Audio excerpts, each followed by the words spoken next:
Fala aí galera, beleza? Sejam bem-vindos a mais um vídeo do nosso canal. O vídeo de hoje a gente fala do Tigar. Eles soltaram um release de resultados do quarto trimestre. Cara, um baita material, viu? Gostei pra caramba, por isso que eu tô trazendo aqui. Já tô avisando pra vocês logo de início. O vídeo vai ficar maçante e vai ficar demorado, porque é extremamente completo. Mas, vocês lembram que eu falo muito nos vídeos que a gente tem que confiar na gestão, que é difícil monitorar esse fundo pelo tamanho e compreensibilidade que ele tem? Pois é, um relatório desse ajuda nesse monitoramento, traz um pouco, você consegue olhar um pouco os números e tal. Então, assim, acho bem interessante para o cotista entender, né, esse relatório aqui, dar uma olhada. Enfim, a gente vê aqui alguns highlights que a gente tem, né? Quanto que ele fez uma oferta, captou um dinheiro legal, lançou 4 empreendimentos, do ano como um todo, né? A gente vê aí um forte volume de lançado e vendido, né? Então, ele começa a falar um pouco, né, dessa rede de resultados e tudo mais e tal. Começa falando um pouco parte global de mercado, a gente estava nas incertezas globais, tudo, porque não, ainda estava num restinho de pandemia em 2022, né?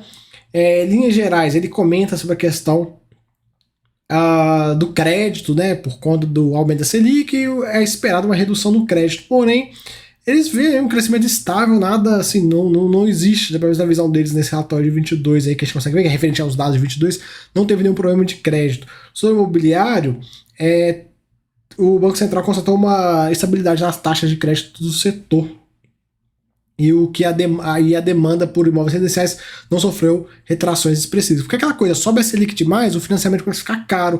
Então, em teoria, é para diminuir o financiamento, mas no caso a gente conseguiu ver que não teve. Outro ponto legal que ele coloca, que na condição do fundo hoje, que é um fundo que não tem resgate, né, não é um fundo aberto, a gente sabe que fundo imobiliário é tudo fundo fechado, você não consegue resgatar o seu dinheiro. Você vende suas cotas, mas você vende para outra pessoa. Não tem como você chegar igual num fundo aberto, toma, me dá resgate, o fundo ter que dar o dinheiro. Não. É negociação em bolsa, né? Então a gente consegue ver que ele coloca, nesses momentos de crise, etc., que esse tipo de fundo se beneficia muito em relação ao fundo aberto, porque o fundo aberto tá lá tomando resgate, o pessoal desesperado, a gente viu isso acontecendo com a questão da Americanas e Light, né, os fundos de debênture. Já um fundo fechado, ele olha essa situação e fala lá, os bobão pedindo resgate, vamos comprar desse fundo barato. É mais ou menos isso que acontece. Então, por isso, cara, fundo fechado é 1000 vezes melhor, seja de fundo aberto, né? Ele comenta, encerrou o ano 186 ativos localizados em 20 estados, né? 84% são equity, né? Que eles têm participação, né? Desenvolvimento de fato. E com a captação dessa última oferta, o fundo foi para quase 2 bi. Galera, eu vou pular muita coisa, viu? Então pausa se quiser ler, porque, cara, são 50 páginas. Senão nós vamos ficar aqui até amanhã. Aí ele coloca, no quarto trimestre de 22, os resultados operacionais seguiram em linha com as expectativas. O valor geral de vendas foi de 257 milhões, uma redução de 24% em relação ao mesmo período de 21. Né? Aí ele coloca, a gestão priorizou, com esse cenário Brasil, priorizaram em reduzir o estoque, então vender unidades em estoque, o que teve um aumento considerável do VGV vendido, que foi para 343 milhões, se comparar em relação ao período de 2021, quase 3 vezes mais. Ele coloca, o sucesso comercial é alcançado é resultado do compromisso da gestora frente às atividades e tudo mais.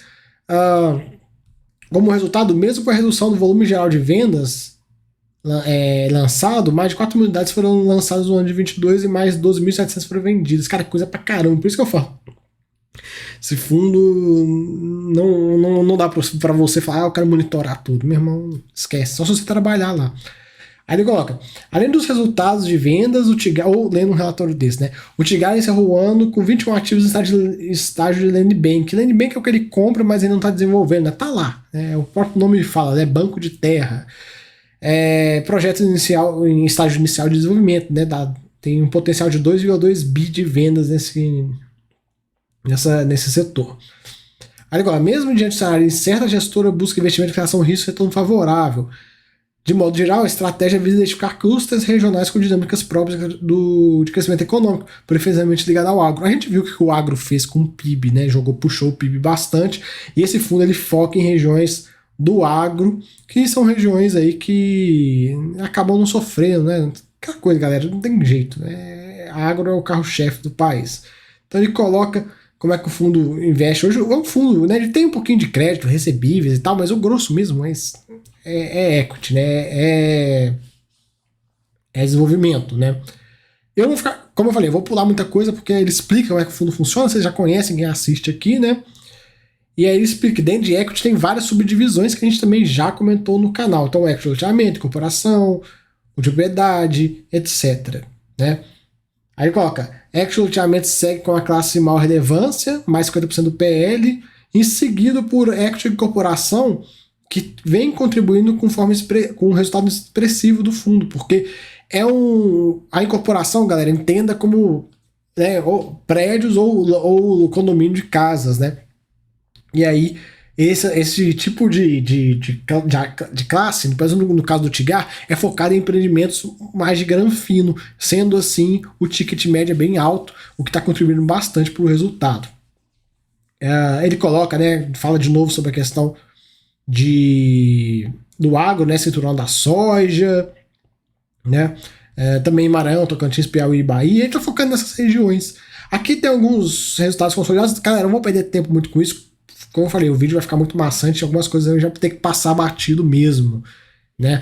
Aí ele coloca, é perceptível a predominância da estratégia de equity dentre as diversas investidas pelo Tigar, com a questão do loteamento aberto, que é o core do fundo, é o carro-chefe dele. O VGV total do projeto é aproximadamente quase 13 bi, e a participação do fundo equivale a quase 7, sendo que 3 estão em estoque, lançados e a lançar, e 2 bi já foram comercializados. E aí ele comenta alguns ativos que foram lançados. Galera, eu não vou passar por todos, a gente só vai ver aqui, ó, como é que estão as vendas, ó. Esse aqui, 53% das unidades comercializadas, esse aqui 4, esse aqui 9, esse aqui 39. Então a gente vê, ó, um VGV lançado teve uma queda aí em relação ao trimestre anterior, do ano anterior, na verdade, né? Trimestre do ano anterior. Ele tá segurando os lançamentos, conforme ele falou, né? E a gente vê aqui, ó, VGV lançado Tigar, quarto trimestre de 22, quarto trimestre de 21, teve uma queda, em relação ao semestre anterior teve uma alta, em relação ao ano frente a ano teve um aumento, meio fundo cresce de tamanho e tal, a gente consegue ver isso. Aqui uma tabela consolidada, onde a gente consegue ver, aqui embaixo ele tem um resuminho que ele fala da tabela, né, então ele coloca, ó, vendas, fluxo de comercialização das unidades do quarto trimestre manteve linha com o trimestre anterior. Eventos sazonais, conforme explicados mais abaixo, fizeram com que tivesse uma queda de 22%, mas foram efeitos não recorrentes. Por quê? O primeiro, ele comenta, que vou resumir bem rapidamente, foram 2 lançamentos que tiveram vendas muito fortes, então o trimestre anterior, né, o terceiro trimestre do ano, foi um valor bem elevado. Então ele coloca, ó, devido à força dos números do terceiro trimestre, o efeito da base estatística é negativo para dados do quarto trimestre de 22, porque o terceiro foi muito bom. Por isso que a gente vai ver aqui, ó. Vai ver aqui, ó.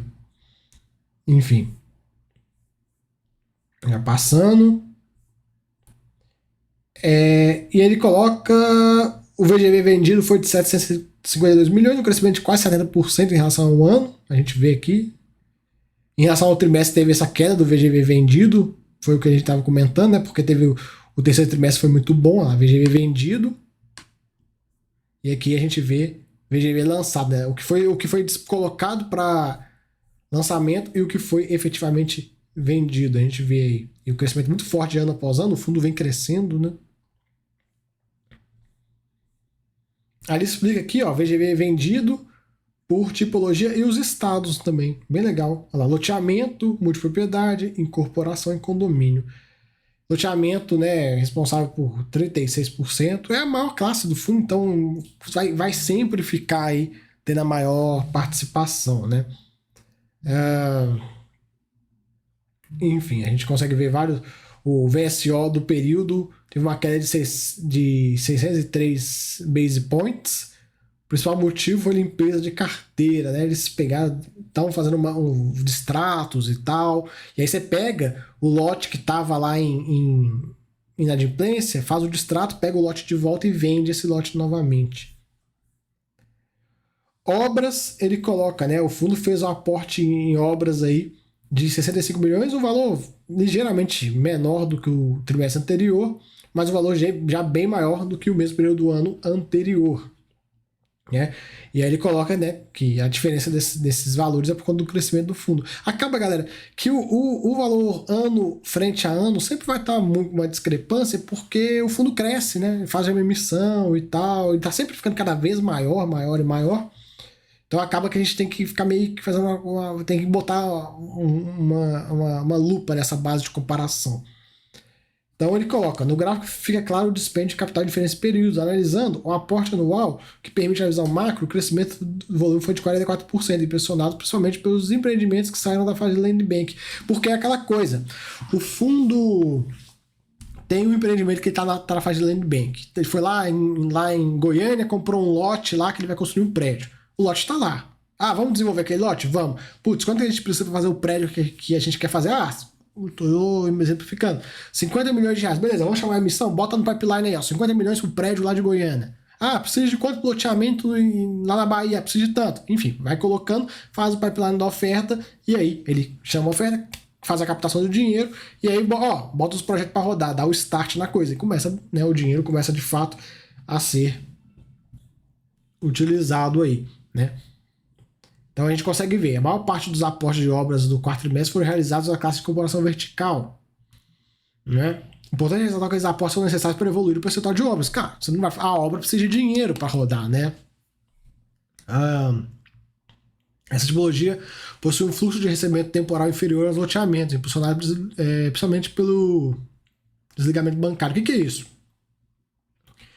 Quando o cara vai comprar o prédio, ele começa pagando para a incorporadora. E aí ele vai fazer o financiamento no banco dele. Aí é o desligamento que acontece, né? Então ele encerra as obrigações com o incorporador e passa a se financiar com um banco, que repassa o valor financiado à vista para o empreendedor. Então é isso que acontece. Por fim, vale esclarecer que 2 pontos em relação a grandes distorções de fluxo de obras a executar em 2 classes. Condomínio fechado teve uma elevação de 173% nos custos, né? Tendo em vista o lançamento do Flow City, né? E a redução de 48% no fluxo de obras na classe multipropriedade frente ao trimestre anterior é decorrente da alteração do projeto de empreendimento reserva aqui. Enfim, são mudanças que acontecem no meio do caminho, né? Aí ele fala um pouco da estratégia do portfólio de crédito, de CRI. A gente vê aí, ele tem uma exposição a CRI diretamente, né? A gente vê aí como é que está alocado por classe, ele é bem, ou é classe sênior, ou é classe única, tem pouquíssimo subordinado. Né, foi o que ele acabou de falar. Parte de recebíveis, né, por mais que a gente olhe recebíveis, porque tipo, recebíveis não seria CRI, né, mas não. Estratégia consiste na aquisição direta de imóveis por preço abaixo do mercado, os quais são somente viabilizados devido ao pagamento à vista e pelo grande volume adquirido. O fundo revende os imóveis com valores maiores do que os valores de aquisição, porém com formas de pagamento facilitadas e com parcelas em linha com o perfil dos consumidores. Resumindo, tem um prédio, ele vai lá, compra o prédio e aí ele facilita para a galera para conseguir, né? Enfim, não precisa de entrada e tal, essas coisas. Vocês já viram propaganda de construtora aí, né? Tem entrada de R$2.000, não sei o que, parcela sua entrada em 1 bilhão de vezes e tal. Enfim, vocês já viram esse tipo de propaganda aí. Então ele coloca, são 2.092 lotes distribuídos em 5 empreendimentos, né? No caso aqui tudo lote, né? Residencial, lotes Alphaville, etc. Aqui a gente tem um relatório de riscos legal também, algo bom, né? Como eu falo com vocês, todo fundo de crédito, todo de desenvolvimento também, né? Tem que ter um relatório de risco, cara. Não tem como não ter relatório de risco. É um absurdo não ser assim. Claro, eu sou muito contra normas, né? Você vem baixar uma norma, porque a gente separa o joio do trigo nessas horas. Mas é um absurdo a gente ver a quantidade de fundos que não tem relatório de riscos. Tá lá a carteira. Aí acontece, né? Chega um dia, né? Um belo dia, uma operação vai, o fundo manda um fato relevante para você. Pum, ó, a operação, tô dando um exemplo aqui, Brasil Shopping Center, vamos imaginar que seja um CRI. Acontece muito em fundo de CRI. O CRI do Brasil Shopping Center acabou de ter seu vencimento antecipado decretado aqui e tal, porque, né, não pagou a PMT, etc, etc, etc. E aí vocês já viram fazendo aqui no canal, né? Eu vou lá, puxo o histórico do CRI, tem 1 ano ou mais de ano que tá rolando assembleia, que tá rolando uso do fundo de reserva, aí repõe o fundo de reserva, aí não usa o fundo de reserva.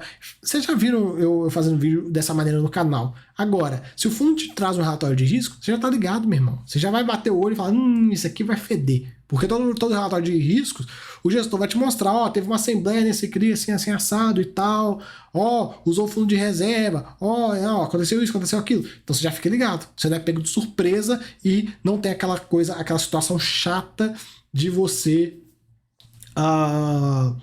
ir puxar o histórico e ver que a gestão do fundo tá lá de bico calado durante um ano, sem te falar que o negócio tava dando ruim, né? E eu, pelo menos, galera, minha opinião, gestão de fundo imobiliário, a Kinea vem fazendo isso, a Kinea me escutou, eu sei que o pessoal da Kinea assiste os vídeos, tem que ter no relatório uma sessão de assembleia. Vocês já viram isso nos vídeos da Kinea, né? Pois é. Então, tem que ter uma sessão com assembleias do mês. Ah, no mês a gente teve a assembleia do CRI A, o B e o C. O que aconteceu nessa assembleia? Deliberamos por X, Y, Z. Cara, você já sabe. Você não vai ser pego de surpresa. Você não vai você não vai tomar bola nas costas, né? Pelo menos se o problema vier a acontecer, porque faz parte também, galera, problemas vão acontecer, você já vai estar ciente, você vai falar assim, putz, realmente, né, tô exemplificando, hein, o CRI do Brasil Shopping Center já tava mal das pernas, não fui pego de surpresa. E aí, para você fazer o seu gerenciamento de risco, você consegue, porque no caso aqui, tô usando os dados de exemplo, não que essa operação vai dar problema, hein, galera, pelo amor de Deus. Vamos imaginar que essa operação, em vez de 2% do PL, 3%, fosse 10% do PL. Imagina se o gestor te faz um relatório de risco falando para você, ó, essa operação aqui usou o fundo de reserva, ó, putz, pagou só metade da PMT, não sei o que, ele joga limpo com você. O que você faz? Se você é um cara com uma aversão ao risco maior, você já, às vezes você vai até querer sair fora do fundo. Ah, mas vai sair do fundo porque deu problema? Cara, não é estimulando ninguém a sair ou a ficar, mas cada um tem o seu nível de risco. Às vezes tem uma pessoa que já é uma pessoa de idade estágio de vida, o cara já aposentou e tal, e que ele tem que ser extremamente conservador com o dinheiro dele, para ele, um CRI com 10% de problema, ele vai ter que sair fora, porque ele não quer perder dinheiro, ele não pode se dar o luxo de perder grana nessa brincadeira, ele tem que ser o mais conservador possível. Da mesma forma que às vezes uma pessoa que está no início da fase de acumulação e tal, aceita um risco maior, ou então perfil de risco mesmo de investidor, o cara que aceita um risco maior, ele, cara, para mim se der problema tá tudo certo. Ou e para você que é uma pessoa intermediária entre os dois, você olha e você fala assim, tá, e se der problema, o que eu vou fazer?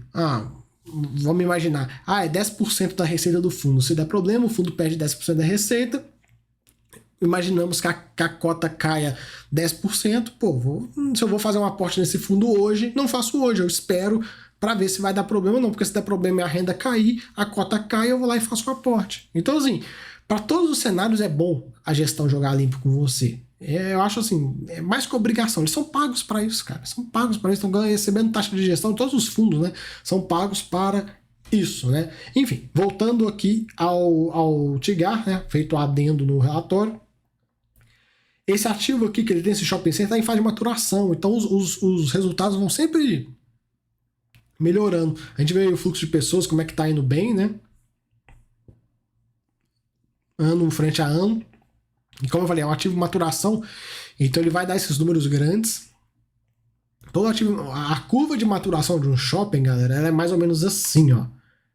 Ela é mais ou menos isso, aí depois estabiliza, e aí vai crescer, evidentemente vai crescer com o tempo, né? Até e vai diminuindo, porque vai ficando estável, mas é no início aqui, nesse período de maturação, que é logo depois que lançou, é um negócio meio exponencial. Depois ele vai dar uma acalmada, né?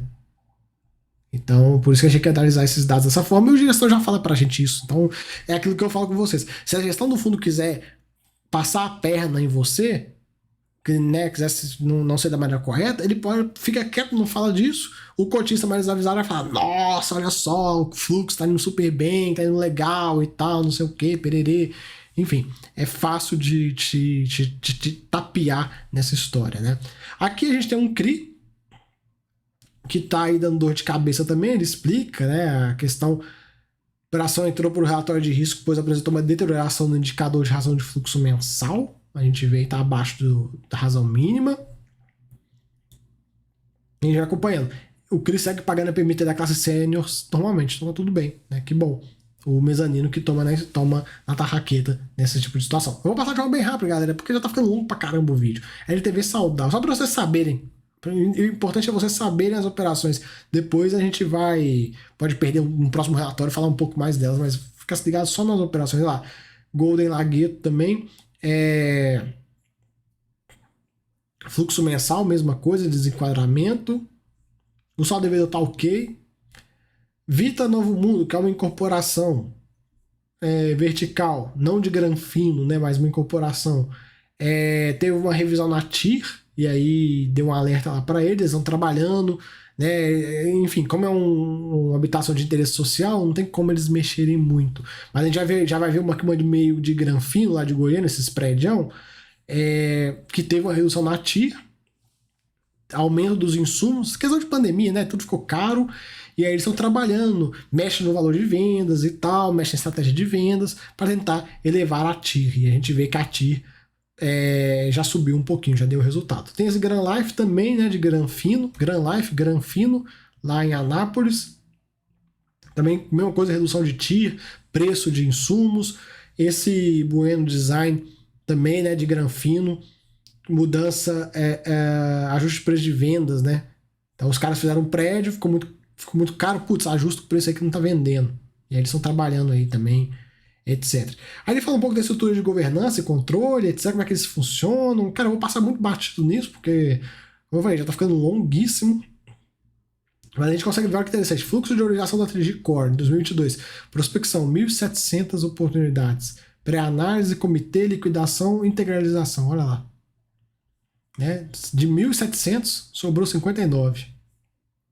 Matriz de risco. Então ele fala um pouco dos riscos, acho legal isso, né? Risco legal, ambiental, obras, mercadológicos. Riscos inerentes à tipologia do projeto. Então, loteamento, atraso de obra, risco legal, risco de inadimplência, risco ambiental. Residencial, atrasos na obra, riscos legais, aumento de juros, imóveis para renda, inadimplência, vacância, conjuntura macro, multipropriedade, pandemia, epidemias, lockdown, etc., inadimplência, riscos legais, shopping, vacância, etc. Galera, não vou passar por isso aqui, já tá ficando longo, já estamos na página 38, tá acabando. Vou deixar assim na tela, quem quiser pausa e dar uma lida com calma, que é basicamente ele explicando, né, coisas que são, enfim, praticamente óbvias, né? Então, por exemplo, atraso de obra. Cara, atraso de obra, risco legal, prefeitura empacar o projeto, risco ambiental, pô, tá lá fazendo um loteamento, tem uma nascente, putz, fudeu, já era, o IBAMA vem e acaba com a brincadeira, uma dor de cabeça, filha da mãe. Então, como eu falei, eu vou deixar pausado, vocês pausam o vídeo, dá uma lida, porque senão vai ficar muito longo e maçante, mais do que já está, né? Aí ele explica de CRI e tudo. E é isso, galera. Então, sim, deixa eu ver se não ficou mais nada para trás. Espera aí. Não, ficou mais nada não. Enfim, cansei, viu? É isso aí, gostei desse relatório, dá uma aprofundada boa no Tigar, você pega bastante informação e tal, traz aí uma visão um pouco mais interessante do fundo, do que a gente vê nos relatórios, que acaba nos relatórios é meio difícil, né? E aí assim fica um pouco legal de você ver como é que o fundo tá indo.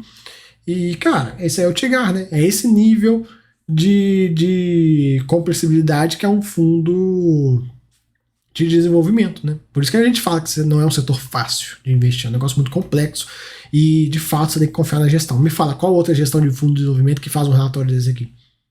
Mesmo sendo poucos fundos, né? E é aquela coisa que eu também falo com vocês, de desenvolvimento, eu preferi os fundos com prazo determinado também. Por mais que eu nunca entrei em nenhum, mas o pouco que eu já vi, eu prefiro um pouco, mas não demérito pro Tigar, eles vem fazendo um bom trabalho, vocês conseguem ver aí, beleza? Então é isso aí, espero que tenham gostado, valeu, até a próxima, fui!